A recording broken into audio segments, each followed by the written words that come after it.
Shalom teman-teman Facebook, login lagi di Facebook What's on Your Mind. Melihat dari apa yang dilakukan oleh Gideon selanjutnya, benar-benar dia menjadi pemukul. Paling tidak dia memukul sesuatu yang buruk yang dilakukan oleh bangsanya.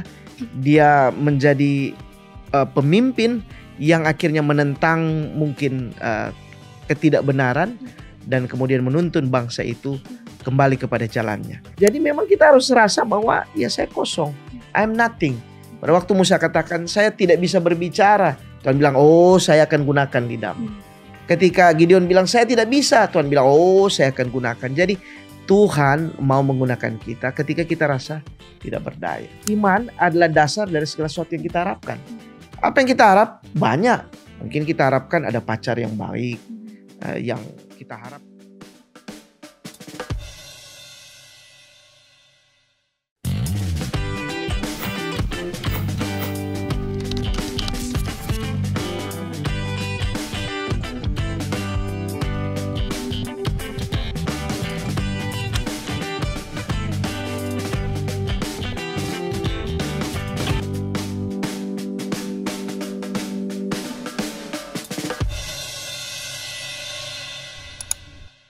Shalom teman-teman Facebook, login lagi di Facebook What's on Your Mind. Kita sudah ada di episode baru. Semoga teman-teman semua dalam lindungan dan juga berkat Tuhan.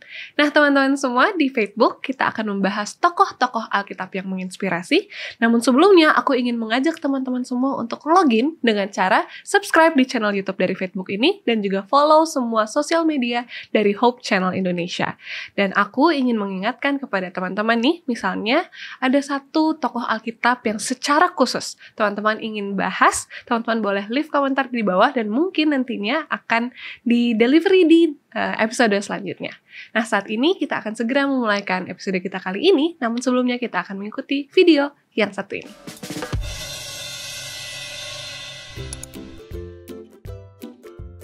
Hal yang sering kita rasakan ketika memilih sesuatu. Hal yang sering kita rasakan. Bingung, Bukan? bimbang, Bukan. ragu. Ya.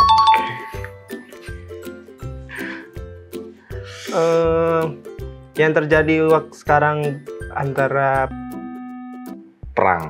ya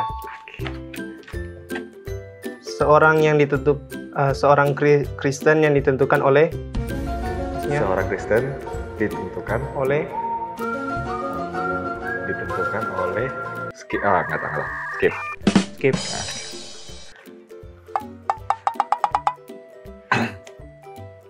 Seseorang yang memimpin sebuah kelompok. Pemimpin sebuah kelompok. Ketua apa?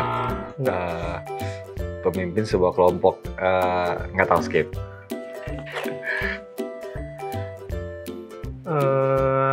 Apa ya? Kita dalam kehidupan kita sehari-hari sering apa? Kita dalam kehidupan sehari-hari sering bernafas. Maksudnya ketika dalam bermain game sering apa? Kalah, menang. Bukan. Frustasi. Dalam mau memenangkan sesuatu harus apa? Semangat, berambisi.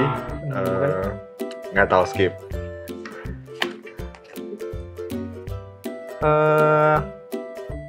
Kisah hilang di Alkitab. Anak yang hilang. Bukan. Anak Yang hilang. domba. Betul.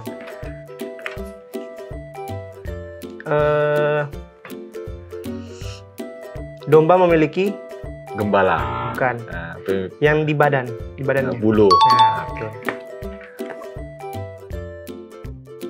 Tetet. Aduh. Kita orang Kristen memiliki apa? Apa ya? Iman. Betul. Oke.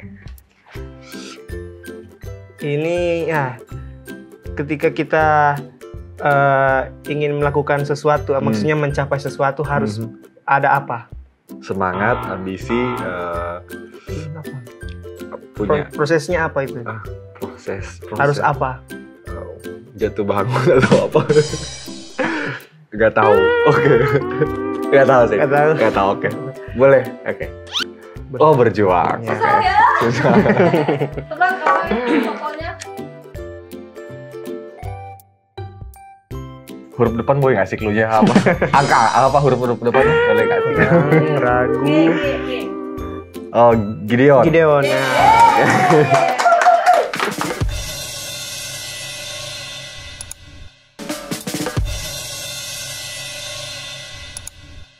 Lagi-lagi di Facebook What's on Your Mind. Nah teman-teman, kita sudah mengikuti video yang sebelumnya dan seharusnya teman-teman juga udah tahu nih siapa yang akan kita bahas di episode kali ini. Karena sebetulnya di episode yang lalu kita sempat membahas tokoh yang sama ini, tapi sepertinya kisah tentang tokoh ini tuh nggak bisa cuma di cover oleh satu episode saja.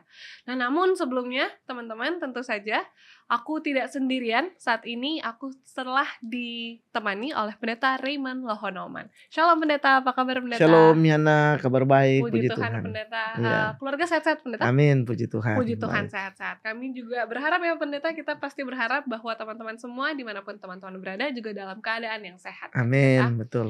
Nah Pendeta, ya sebetulnya ini adalah sambungan dari episode yang sebelumnya ya Pendeta. Karena kisah tentang tokoh yang kita akan bahas ini kayaknya kurang kalau dibikin cuma satu episode. Karena aku yakin banyak sekali pelajaran-pelajaran yang bisa kita dapatkan dari seorang tokoh ini. Ya, tapi mungkin ada teman-teman yang belum menonton episode sebelumnya. Nah Pendeta boleh tahu nggak di episode kali ini kisah siapa yang akan kita bahas? Ya, kita akan bahas masih tentang Gideon. Ya. Oke. Nah Pendeta, mungkin teman-teman yang Facebook yang tidak menonton episode yang sebelumnya itu ya kurang tahu sih sebetulnya apa yang sudah kita bahas saja, apa aja yang sudah kita bahas, yaitu latar belakangnya dan lain-lain. Tapi seorang tokoh Gideon ini belum kita bahas secara detail, Pendeta. Nah, aku ingin tanyakan kepada Pendeta saat ini, sebetulnya siapa sih si Gideon ini, Pendeta? Oke, baik. Jadi Gideon ini datang dari suku Manasye. Seperti kita ketahui, Manasye ini adalah suku kecil. Karena sesungguhnya dia hanya mendapatkan bagian dari ayahnya. Jadi Yusuf itu memiliki dua anak, Efraim dan Manasye. Kemudian Manasye ini mendapatkan bagian oleh karena ayahnya. Nah, mereka itu menempati tempat yang tidak terlalu besar mungkin dibandingkan Yehuda atau daerah yang lain. Jadi ini suku yang tidak terlalu populer. Sehingga ketika Gideon menjadi pemimpin atau dipilih Tuhan, itu adalah sesuatu yang luar biasa. Karena biasanya orang Israel itu selalu melihat anak tertua. Nah, anak tertua itu Ruben. Kemudian berjalannya waktu, akhirnya posisi itu digantikan oleh Yehuda yang pernah kita bahas di episode sebelumnya. Tetapi ini yang jadi pemimpin justru dari suku yang tidak terkenal. Tetapi begitulah cara Tuhan memilih. Nah, Gideon sendiri ini mengandung makna menarik. Dia bisa arti namanya itu bisa diartikan pemukul, bisa juga penebang. Pemukul penebang. Ini menarik ya, karena melihat dari apa yang dilakukan oleh Gideon selanjutnya, benar-benar dia menjadi pemukul. Paling tidak dia memukul sesuatu yang buruk yang dilakukan oleh bangsanya. Dia menjadi pemimpin yang akhirnya menentang mungkin ketidakbenaran dan kemudian menuntun bangsa itu kembali kepada jalannya. Nah, Gideon kadang dipanggil Yerubbaal. Kenapa ada nama Yerubbaal ya? Yerubbaal ini terjadi setelah peristiwa di dalam buku Hakim-Hakim pasal 6, di mana Gideon sebelum memimpin pasukan Israel, maka dia merubuhkan semua mezbah berhala yang ada di Ofra. Nah, peristiwa ini sangat dikenang oleh orang Israel. Oleh karena sekian tahun mereka terbiasa menyembah berhala. Kemudian Gideon datang, kemudian dia singkirkan itu. Itu sesuatu yang luar biasa. Sehingga mereka menjulukinya Yerubbaal. Atau oknum yang memimpin Allah melawan Baal. Jadi Yerubbaal ini bisa diartikan biarlah Baal bersaing, biarlah Baal melawan, tentu saja melawan Tuhan. Dan Gideon seakan-akan tampil sebagai penantang. Mana kalau Baal itu hebat, mana dia? Kira-kira begitu. Itulah kira-kira arti nama dari panggilan Yerubbaal. Jadi Gideon adalah seorang penentang, pemukul. Kemudian Yerubal itu mengandung makna melawan Baal, bersaing melawan Baal. Itulah Gideon ya. Itulah Gideon ya. Jadi namanya adalah seorang pemukul arti namanya, dan juga ada nama lain Yerubal bahwa dia adalah seorang yang mengalahkan Baal ya pendeta. Oke. Nah pendeta, seperti yang kita tahu seorang Gideon ini adalah seseorang yang memimpin peperangannya bangsa Israel pada waktu itu pendeta. Nah, yang saat ini aku ingin tanyakan kepada pendeta, sebelum peperangan dimulai, apa yang Tuhan lakukan kepada orang Israel pendeta? Ya, ini menarik ya, oleh karena kita sudah membahas di edisi sebelumnya bagaimana orang Israel setelah kematian Deborah dan Barak ya. Lalu kemudian akhirnya Gideon diangkat menjadi pemimpin.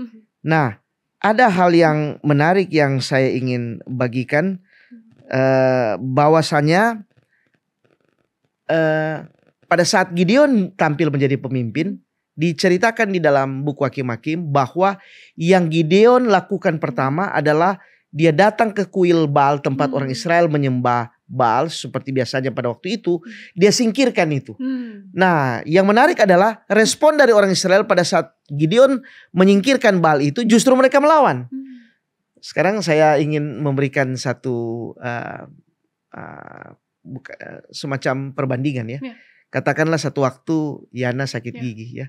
Saya mau tanya kepada Yana, kalau sakit gigi dan dokter bilang, wah ini kamu sakit penyebabnya jelas karena gigimu ini. Pilihannya hanya satu, cabut giginya. Sekarang Yana pilih, mau cabut gigi, kemudian kelihatan ompong barangkali. Tapi kalau tidak cabut, kamu akan sakit terus. Yana mau pilih mana? Ya maunya cabut sih benar. Harusnya. Tetapi dalam kasus orang Israel, jelas-jelas penyebab keterpurukan mereka adalah penyembahan berhala. Tapi pada waktu disingkirkan berhala, justru mereka menentang. Tapi di sini Tuhan mau katakan bahwa kalau engkau ingin diberkati, singkirkan berhala. Jadi hal pertama yang Tuhan lakukan adalah singkirkan masalah. Masalahnya apa? Berhala. Itu disingkirkan. Yang kedua adalah Tuhan membangun iman orang Israel dengan mengadakan seleksi pada waktu mereka akan dipilih untuk menjadi tentara. Dalam cerita itu kan pertama ada kurang lebih 32.000 orang. Bayangkan 32.000 orang melawan lawan mereka 135.000. Jadi dari jumlah saja sudah tidak seimbang. Israel 32.000 akan melawan 135.000. Tapi anehnya dalam cerita itu 32.000 itu Tuhan bilang terlalu banyak. Kemudian diadakan lagi seleksi lagi dan didapati 10.000. Jadi dari 32.000 sepertiganya yang tersisa 10.000. Tapi 10.000 itu di ayat 7 di pasal 7 ayat 3 Tuhan bilang terlalu banyak. Dan ujung-ujungnya tinggal 300. Coba bayangkan ini ya. 300 lawan 135.000. Mari kita gunakan logika kita. Bisa enggak melawan? Dari segi jumlah tentu saja kalah. Dari segi jumlah, ini kita belum bicara tentang peralatan. Jumlah tenaga manusia 300 orang lawan 135 itu tidak seimbang. Tapi disinilah apa yang saya katakan tadi, bahwa sebelum peperangan dimulai, maka Tuhan membangun dulu iman orang Israel. Faktor iman ini penting. Dan bukan hanya sampai di situ. Kita tahu ceritanya bahwa pada waktu akan berperang. Nah ini juga menarik ya. Sudah pasukannya sedikit. Kemudian alat-alat berperang. Alkitab ceritakan bahwa yang dilakukan adalah dengan cara melumpuhkan lawan. Dengan membangun iman melalui menggunakan peralatan sederhana. Coba perhatikan. Di Alkitab katakan bahwa yang mereka bawa hanyalah sangkakala atau trompet, kemudian buyung kosong atau tempat air atau biasanya diisi juga minyak, dan sulu. Sulu ini tempat lampu. Jadi buyung ya tempayan, kemudian trompet, kemudian tempat lampu. Logikanya gimana itu mau mau melawan lawannya segitu banyak, peralatan lengkap. Tapi kembali lagi faktor iman ini ini menentukan bagi umat Allah. Tanpa iman, maka tidak mungkin segala sesuatu yang besar itu dapat dilakukan. Jadi itu dulu mungkin bagian ini yang saya ingin bagikan mengenai pertanyaan yang Yana tadi sampaikan. Iya, betul. Oke pendeta, ternyata sudah lumayan menarik nih pendeta. Kita belum menyelam lebih dalam mengenai kisah dari seorang Gideon, tapi ternyata sudah lumayan menarik bahwa fakta-fakta Tuhan memang punya cara-cara yang unik dalam menanggapi sesuatu ya pendeta. Oke, namun saat ini kita akan kembali beristirahat, pendeta dan juga teman-teman. Kita akan membahas tentang Gideon di next segment. Teman-teman jangan kemana-mana, tetap di Faithbook.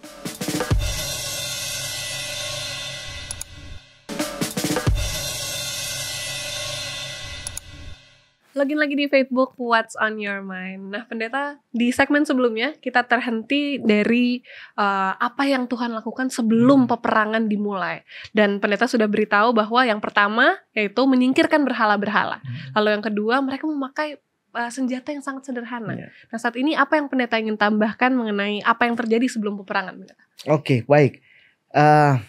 Coba mungkin Yana tolong buka di dalam Hakim-Hakim 8 ayat yang ke-10. Hakim-Hakim 8, Hakim-Hakim 8 ayat 10. Ya. Aku bacakan, teman-teman juga boleh buka Alkitab teman-teman dimanapun teman-teman berada. Hakim-Hakim 8 ayatnya yang ke-10. Sementara itu, Zebah dan Salmuna ada di Karkor bersama-sama dengan tentara mereka. Kira-kira 15.000 orang banyaknya, yakni semua orang yang masih tinggal hidup dari seluruh tentara orang-orang dari sebelah timur. Banyaknya yang tewas ada 120.000 orang yang bersenjatakan pedang. Oke, ini jadi yang saya ingin maksudkan di sini adalah jumlah orang ya. Jadi terlihat di sana ada pasukan koalisi antara Midian dan Amalek yang kalau di total itu jumlahnya kurang lebih 135.000 orang. Oke, 135.000 orang. Tadi saya katakan bahwa jumlah pasukan Israel hanya 300. Oke. 300 lawan 135.000. Oke. Kemudian ditambah lagi alat-alat yang tidak seimbang. Secara matematis, secara hitungan militer pasti kalah. Tapi ingat, di Alkitab kalau Tuhan yang memimpin perang, maka segala sesuatu itu tidak menggunakan logika manusia. Pada waktu orang Israel sementara berada di depan Laut Teberau, di dalam Keluaran pasal 14, di depan mereka itu ada lautan. Di samping-samping mereka ada tebing yang tinggi. Di belakang mereka ada pasukan lengkap Mesir yang sementara mengejar.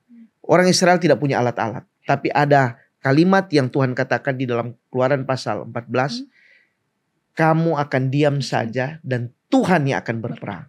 Dan di dalam Alkitab kita temukan bahwa ada banyak kasus di mana bukan orang Israel yang berperang sebenarnya. Tuhan yang berperang. Contoh, pada waktu mereka akan merubuhkan tembok kota Jericho. Selama 7 hari mereka berkeliling. Apakah ada taktik militer di sana? Tidak ada. Apakah ada pertunjukan senjata mutakhir yang hebat? Tidak ada. Tapi Tuhan memenangkan mereka. Kemudian kembali lagi seperti yang saya katakan tadi. Bisakah orang Israel menyeberang Laut Teberau, laut yang besar, hanya dalam tempo 1 malam, hanya dengan menggunakan tongkat pada waktu itu? Kecuali Tuhan sendiri yang memimpin, bukan? Kemudian apakah masuk akal ini bicara bukan hanya peperangan, tapi pada satu waktu ketika orang-orang di Palestina ada kurang lebih 5.000 orang butuh makanan, tidak ada makanan, tapi hanya dengan 5 ketul roti dan 2 ekor ikan mereka bisa makan. Nah, semua ini menunjukkan bahwa segala sesuatu yang besar, yang ajaib itu selalu dimulai dari iman yang besar. Jangan lupa itu ya. Kita anak-anak muda selalu terpaku dengan kata, mari kita realistis. Ya, ini kata yang kelihatan sering digunakan. Realistislah, kamu ini seperti apa? Realistislah, pendidikanmu seperti apa? Realistislah, tampangmu seperti apa sih? Kemudian kamu mau kekeh mempunyai cita-cita yang besar seperti ini. Realistislah. Ya memang kita perlu realistis. Tetapi di sisi yang lain, kita perlu juga menjadi orang yang beriman. Beriman di Ibrani pasal 11 ayat 1 katakan, iman adalah dasar dari segala sesuatu yang kita harapkan. Apa yang kita harap? Banyak. Mungkin kita harapkan ada pacar yang baik, yang kita harap pekerjaan yang bagus, kita harap masa depan yang baik. Itu wajar. Tapi kadang-kadang ada orang katakan, ya realistis lah. Kamu kan hanya begini, masa kan kamu punya cita-cita terlalu tinggi. Tapi ingat kembali, sesuatu yang besar itu selalu dimulai dari iman yang besar. Iman adalah dasar dari segala sesuatu yang kita harapkan dan bukti dari segala sesuatu yang tidak kita lihat. Kita belum lihat, tapi iman katakan saya bisa. Dan di Alkitab cerita tentang Gideon dan cerita yang lain menunjukkan bahwa asalkan ada iman, tidak ada yang mustahil. Tidak ada yang mustahil. Tidak ada raksasa yang tidak bisa ditaklukkan kecuali kita tidak memiliki iman sebesar raksasa. Yesus katakan bahwa iman seperti biji sebesar sesawi itu dapat memindahkan gunung. Sebesar biji sesawi itu kecil sekali. Tapi itu pun sudah memiliki bobot. Jadi kembali lagi iman. Yang menjadi kunci pada waktu kemenangan Gideon bukan strategi militer, tetapi karena iman yang luar biasa. Nah pendeta, saat ini kalau kita mau kaitkan dengan kehidupan zaman sekarang nih ya pendeta. Zaman Gideon itu dia berperang dan Tuhan langsung, maksudnya Tuhan bersama-sama dengan mereka. Dan kita juga. Tapi di zaman modern ini, at least di Indonesia pendeta. Kita itu tidak menghadapi perang secara literal. Kita menghadapi perang dalam kehidupan sehari-hari mungkin. Nah yang aku ingin tanyakan kepada pendeta, dalam peperangan kehidupan kita sehari-hari ini, kira-kira alat-alat perang apa yang harus kita pakai pendeta sehari-hari? Kalau zaman dulu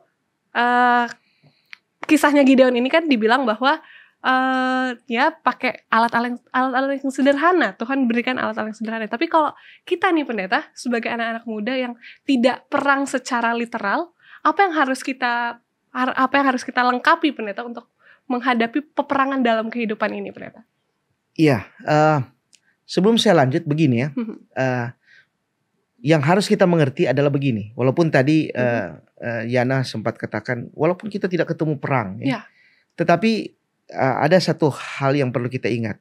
Seorang prajurit yang tangguh, dia disebut tangguh apabila dia sudah terlibat atau pernah terlibat dalam peperangan. Jadi setiap orang, walaupun kita tidak berperang secara fisik, tetapi kita tidak pernah disebut, oh dia beriman, atau dia seorang yang mempunyai iman yang tangguh. Kalau dia tidak pernah mengalami hal-hal yang berat, dia harus mengalami itu. Nah, untuk kali itu, saya ingin pertama, boleh mungkin dilihat di dalam 1 Tesalonika 5 ayat 8 ya. Saya mungkin baca ya. Oke. 1 Tesalonika 5 ayat yang ke-8 dia bilang begini. Tetapi kita yang adalah orang-orang siang, baiklah kita sadar, berbaju zirakan iman dan kasih. Ini perhatikan ini, baju zirah artinya pelindung kita. Berbaju zirakan iman dan kasih, dan berketopongkan pengharapan dan keselamatan. Yang saya ingin garis bawahi dulu adalah berbaju zirah. Apa makna baju zirah? Baju zirah ini di zaman dulu adalah baju seperti dari tembaga atau semacam logam yang kuat ya, entah besi atau tembaga. Gunanya adalah sebagai pelindung. Jadi kalau seandainya zaman dulu peperangan menggunakan pedang atau menggunakan tombak atau panah, maka ketika kena di baju zirah, maka itu akan terpental. Oke. Nah, dalam perumpamaan ini Rasul Paulus mengatakan kalau kita mau kuat, kita harus ada iman. Ya. Iman inilah yang akan menolong kita. Contoh ya, ini mungkin aplikasi untuk orang muda.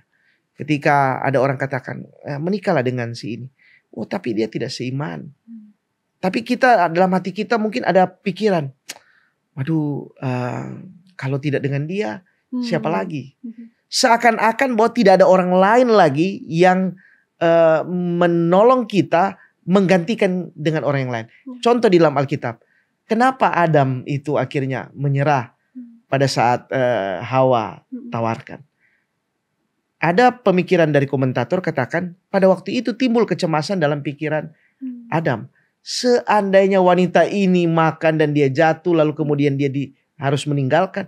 Siapa lagi? Sementara di dunia ini hanya tinggal saya atau baru saya atau hanya saya. Siapa lagi? Seakan-akan bahwa tidak ada lagi yang lain. Pada waktu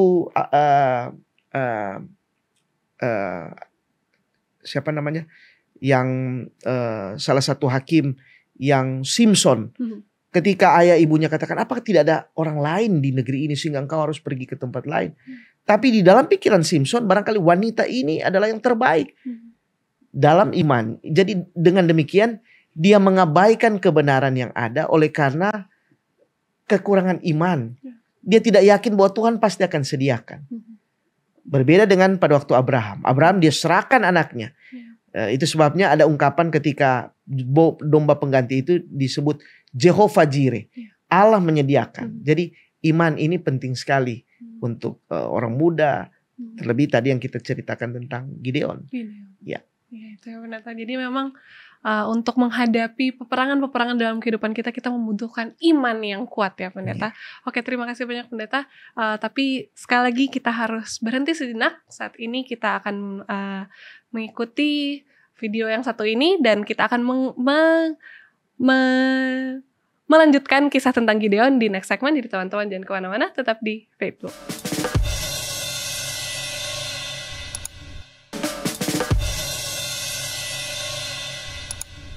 Login lagi di Facebook What's on Your Mind. Nah Pendeta, di segmen yang sebelumnya kita sudah membahas tentang persiapan apa yang mereka lakukan nih, bangsa Israel lakukan sebelum memulai peperangan.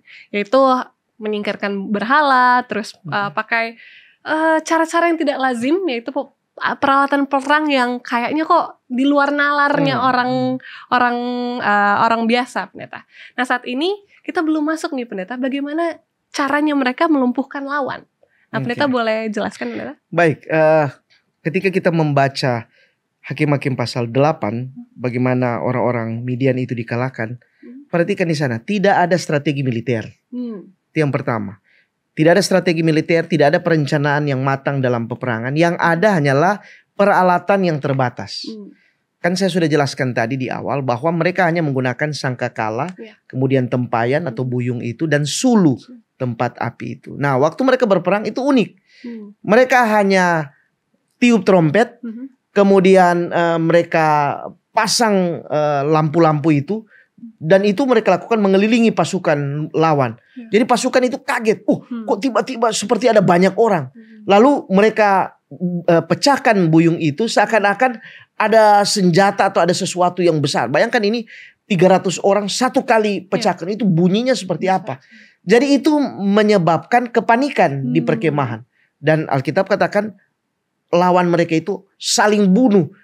Di saat mereka bangun, mereka bunuh, mereka tidak peduli ini siapa, mereka bunuh di sana. Jadi kekacauan terjadi di pihak lawan. Luar biasa Tuhan itu ya. Nah, yang saya ingin bagikan di sini adalah begini. Coba bayangkan alat-alat ini. Sederhana. Seringkali kita ini menghabiskan banyak waktu hanya untuk memikirkan kesederhanaan alat-alat atau fasilitas yang kita miliki. Aduh, saya tidak mampu. Aduh, komputer saya hanya seperti ini. Aduh, pendidikan saya seperti ini. Aduh, wajah saya seperti ini. Aduh, kemampuan saya di akademi saya seperti ini. Itu terus. Padahal di belakang kita itu ada Tuhan yang unlimited. Kita hanya berpikir fokus kepada limited, sementara yang di belakang itu unlimited. Unlimited itu Filipi pasal 4 ayat 19 katakan, Allahku akan memenuhi segala kebutuhanmu menurut kekayaan. Berapa kaya Allah itu? Wah, sangat kaya. Di Efesus pasal 3 ayat 20 dia katakan, bagi dialah yang dapat melakukan jauh lebih banyak dari apa yang kita doakan. Jadi ternyata selama ini waktu yang dibuang sia-sia, energi yang keluar sia-sia, pikiran yang berpikir sia-sia, hanya untuk berpikir kenapa saya gini, kenapa saya gini. Ternyata itu sangat merugikan kita. Justru ketika kita datang, Tuhan inilah aku, apa adanya. Tuhan justru akan, ini ada logika, ada lagu kan bilang begini, fill my cup Lord. Yes. Isilah cawanku. Sekarang pertanyaan, bagaimana Tuhan mengisi kalau seandainya itu selalu penuh? Jadi memang kita harus rasa bahwa ya saya kosong. I'm nothing. Pada waktu Musa katakan saya tidak bisa berbicara, Tuhan bilang, oh saya akan gunakan lidahmu. Ketika Gideon bilang saya tidak bisa, Tuhan bilang, oh saya akan gunakan. Jadi Tuhan mau menggunakan kita ketika kita rasa tidak berdaya. Dan ini penting dalam hidup ini. Kadang-kadang kan ada orang overconfidence. Overconfidence pikir, wah saya bisa. Paling berbahaya dalam hidup ini bukanlah kita tidak punya kemampuan. Tapi yang paling berbahaya adalah ketika kita overconfidence. Terlalu yakin dengan kemampuan kita. Itu paling berbahaya. Jadi cerita ini menunjukkan bahwa Tuhan mau menunjukkan kepada orang Israel. Ini loh, yang hebat bukan kamu. Tapi Allahmu itu yang hebat. Tuhanmu itu yang hebat. Dan itulah yang kita harus yakin dalam diri kita. Amin. Wah, luar biasa sekali pendeta. Ini kita bercerita tadi tentang peperangannya Gideon kan. Peperangan yang dipimpin oleh Gideon. Nah saat ini pendeta aku penasaran mengenai akhir hidup dari Gideon justru pendeta. Ya ini menarik sekali ya ini. Karena begini. Di awal saya berulang-ulang cerita tentang bagaimana penyembahan berhala menjadi penyebab dari kegagalan orang Israel. Sampai mereka harus 7 tahun mengalami hal yang memilukan. Mereka berada di low condition ya. Kondisi yang sangat rendah. Tetapi ketika kita membaca pasal 8 ayat 24 hingga 28 di mana Gideon yang tadinya takut akan Tuhan, dia menyingkirkan berhala, dia menentang penyembahan semua berhala. Tapi pada waktu pasal 8 ayat 24 sampai 28 di hari tua Gideon suruh orang Israel mengumpulkan perhiasan mereka.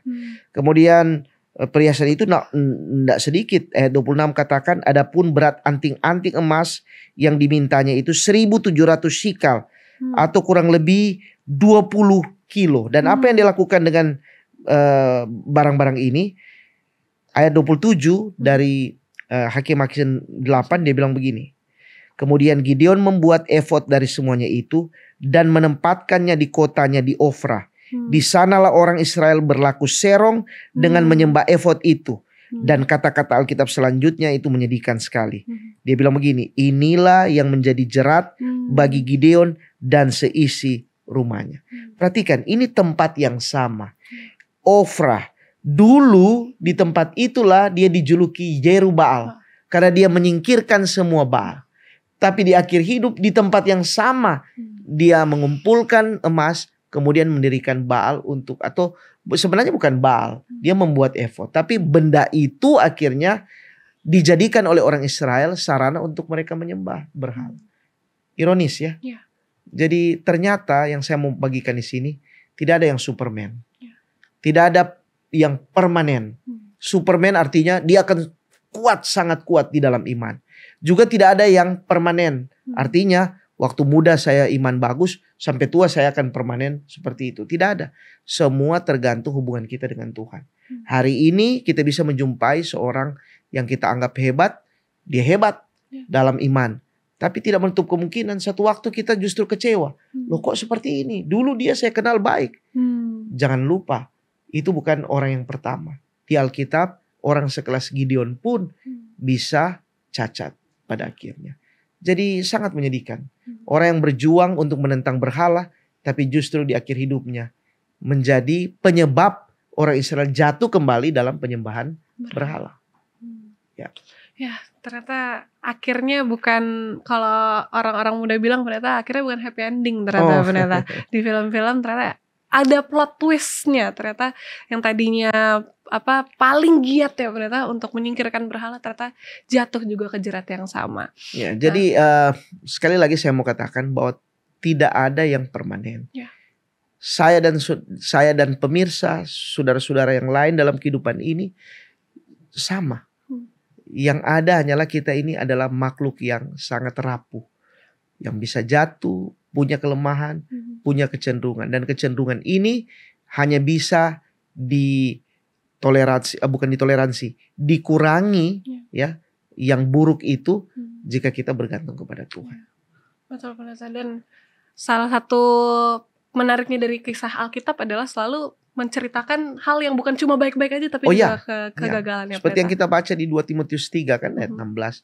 Segala tulisan yang diilhamkan Allah memang bermanfaat Ya. untuk menyatakan kesalahan, Ya, untuk memperbaiki kelakuan. ya, betul. Jadi dari sinilah kita belajar. Itulah istimewanya Alkitab ya. Ya. Ya. Oke pendeta. Nah tidak terasa pendeta, saat ini adalah segmen yang terakhir sebelum kita akan mengikuti kesimpulan di next segmen. Jadi teman-teman jangan kemana-mana, kita akan mengikuti kesimpulan di next segmen. Tetap di Faithbook.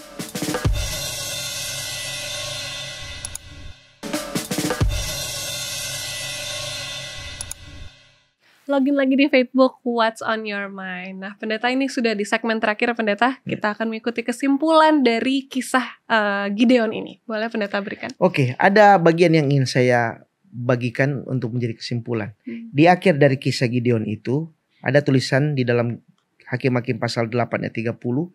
Gideon mempunyai 70 anak laki-laki, semuanya anak kandungnya, sebab ia beristri banyak. Oke. Lalu bandingkan dengan Raja Salomo. Di dalam 1 Raja-Raja 11 ayat 1 dan 3, kalimatnya seperti ini. Adapun Raja Salomo mencintai banyak perempuan. Ia mempunyai 700 istri dari kaum bangsawan dan 300 gundik. Istri-istrinya itu menarik hatinya pada Tuhan. Artinya menarik dirinya dari pandangannya kepada Tuhan. Sekarang pertanyaan, apakah mungkin kejatuhan Salomo juga adalah kejatuhan Gideon? Karena sama-sama memiliki istri banyak. Jawabannya sangat mungkin. Tetapi yang menjadi pemikiran di sini, saya tertarik dengan ada komentar di dalam Seventh Day Adventist Bible Commentary volume 2 halaman 355. Dia bilang begini, many wives, this harem is an evidence of Gideon's wealth and power. Polygamy on a large scale was adopted only by rulers or the extremely wealthy. Jadi apa yang dijalani oleh Gideon adalah praktek poligami yang menjadi tradisi waktu itu. Tetapi lebih jauh kita dapati bahwa itulah yang menjadi penyebab Gideon jatuh. Ternyata boleh saya katakan begini, seseorang itu banyak dipengaruhi oleh banyak aspek untuk dia lurus atau bengkok. Bisa orang-orang di sekitar, bisa keluarganya, bisa lingkungan, bisa pendidikan dan lain sebagainya. Dan hal itu bisa menjadi berhala yang menjerat kita berpaling dari Tuhan atau tidak setia kepada Tuhan. Dengan demikian, berhati-hatilah dengan hal ini. Jadi berhati-hatilah dengan kehidupan, dengan pasangan, dengan orang-orang di sekitar, karena ini akan mempengaruhi pikiran kita. Sebisa mungkin hal-hal yang mendukung hubungan kita dengan Tuhan, itulah yang harus kita perhatikan. Kita belajar dari pengalaman Gideon ini. Oke, pendeta. Terima kasih banyak pendeta. Pendeta boleh berdoa untuk episode ini, pendeta? Baik. Bapa di sorga, di akhir dari pembahasan kami ingin bersyukur karena kami boleh belajar dari pengalaman orang Israel dan Gideon. Bahwa ternyata tidak ada manusia yang kuat. Semua kami adalah manusia yang rapuh, yang mudah sekali jatuh dalam dosa dan mendukakan hati Tuhan. Tuhan ampuni kami. Kami rindu kami hidup benar dan kami rindu Tuhan menyelamatkan kami. Juga kami rindu kehidupan kami penuh dengan berkat saat kami berjalan bersama dengan Tuhan. Berkati kami semua. Hamba-Mu berdoa untuk seluruh pemirsa. Kiranya Tuhan akan memampukan kami untuk berjalan di dalam jalan Tuhan. Dan kami memohon Tuhan sendiri akan memegang tangan kami untuk berjalan di jalan yang sesuai dengan kehendak dan rencana Tuhan. Kami serahkan kehidupan kami ke dalam tangan-Mu. Kami memuji nama Tuhan di dalam nama Yesus, Juru Selamat dan Penebus kami. Amin. Amin. Terima kasih banyak Pendeta Raywan. Terima kasih. Untuk pelajaran yang luar biasa di episode kali ini. Selalu aja ada pelajaran-pelajaran yang bisa diaplikasikan dalam kehidupan kita. Amin. Terima kasih banyak Pendeta. Kiranya Tuhan selalu memberkati Pendeta. Amin. Nah teman-teman semua, kalau teman-teman menyukai episode kali ini, teman-teman boleh like dan juga jangan lupa menyalakan lonceng notifikasi supaya teman-teman tidak tertinggal episode-episode baru dari Faithbook. Demikian saja episode kali ini. Shalom, Tuhan memberkati kita semua. Dadah.